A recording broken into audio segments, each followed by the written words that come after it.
बेमेतरा में सहकारी समिति में खाद घोटाले का मामला सामने आया। यहां पर सहकारी समिति में ऑडिट के दौरान 800 से ज्यादा बोरी खाद और यूरिया का गोलमाल पाया गया। प्रशासन की बनाई गई जांच टीम की रिपोर्ट में भी घोटाले की पुष्टि हो गई है।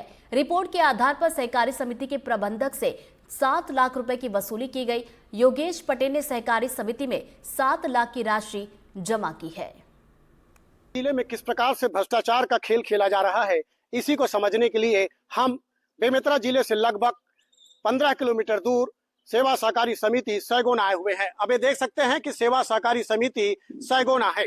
यहाँ आने का मकसद ये है कि यहाँ समिति प्रबंधक योगेश पटेल के खिलाफ गंभीर आरोप लगे थे और लगभग 800 से अधिक जो खाद है, यूरिया, डीएपी, इसका गोलमाल का मामला सामने आया था। एनडीटीवी में इसके प्रमुखता से इस खबर को दिखाया था, जिसके बाद कार्रवाई करते हुए जांच टीम की ओर से उसे नोटिस दिया गया और जांच में यह आरोप सिद्ध भी हुआ और समिति प्रबंधक के द्वारा 7 लाख रुपए जमा भी किया गया है। लेकिन अधिकारियों ने एक और नया खेल खेला कि उसे यहां से हटाते हुए दूसरी जगह पर पदस्थ कर दिया गया है। इसको लेकर बेमेतरा के जनप्रतिनिधियों ने सवाल खड़े किए हैं कि अगर समिति प्रबंधक के ऊपर आरोप सिद्ध हो गए हैं तो उसके खिलाफ कार्रवाई करने, निलंबन की कार्रवाई करने के बजाय उसे दूसरी जगह पर भेजकर क्यों मामले को रफा दफा करने का प्रयास किया जा रहा है। एनडीटीवी के लिए बेमेतरा से सुजीत शर्मा। सैगोना में समिति प्रबंधक के द्वारा लगभग 800 बैग खाद को ब्लैक करके बेचा गया है, जिसकी जांच हुई उसमें तो 7 लाख रुपए जमा भी किए हैं।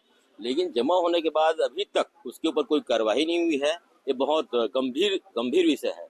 उनकी कार्रवाई न करके उनको कहीं ट्रांसफर कर रहे हैं, तो ये तो पूरी प्रशासन फैल है। पूरे मतलब जब से भाजपा सरकार आई, पूरा संरक्षण मिल रहा है अधिकारियों को जो चोरी करके हैं। उस चोरी होने के बाद उसके ऊपर कोई कार्रवाई नहीं हो रही है। 7 लाख जमा करके बच गए वो। अरे जब 7 लाख जमा क्यों किए? जब भ्रष्टाचार किए थे तभी किए हो। लेकिन ये इस टाइप का जमा करने के बाद उसके ऊपर कोई कार्रवाई नहीं होना है तो बहुत गलत है, बहुत गंभीर विषय है। मैं इसके लिए पूरी प्रशासन और भाजपा को इसके लिए दोषी मानता हूँ। संगीन मामला निकल कर सामने आया था, जिसमें किसानों को ठगने का लगातार जो शिकायतें मिल रही थी, उसमें जब जांच हुई तो पता चला कि किसानों का जो खाद है उसे ब्लैक में वहां के प्रबंधक के द्वारा दूसरे मार्केट में बेचा गया और ये आरोप सिद्ध भी हुआ। उसके चलते प्रबंधक के द्वारा 7 लाख रुपए जमा कर दिया गया। लेकिन ये एक प्रश्नवाचक वहां पे चिन्ह है कि सिर्फ पैसा जमा करके वो प्रबंधक आज भी वहां पे टिका हुआ है। जिला प्रशासन को चाहिए, सहकारिता विभाग को चाहिए कि तत्काल उस पर एक्शन लेते हुए उसे निलंबित किया जाए या उसे दफ्तर में अटैच किया जाए। सैगोना सोसाइटी में जो राशि जो उन्होंने निकाली थी वो उन्होंने जमा कर दी है और उन पे कार्रवाई भी हो गई है। जो वहाँ पे 3 कर्मचारी थे, एक पटेल कोई थे, उन पे कार्रवाई भी हो गई। सर, उसको इस्लाम की कार्रवाई नहीं। सोसाइटियों का जो प्रशासनिक नियंत्रण है वो इनके मुख्यालय से होता है।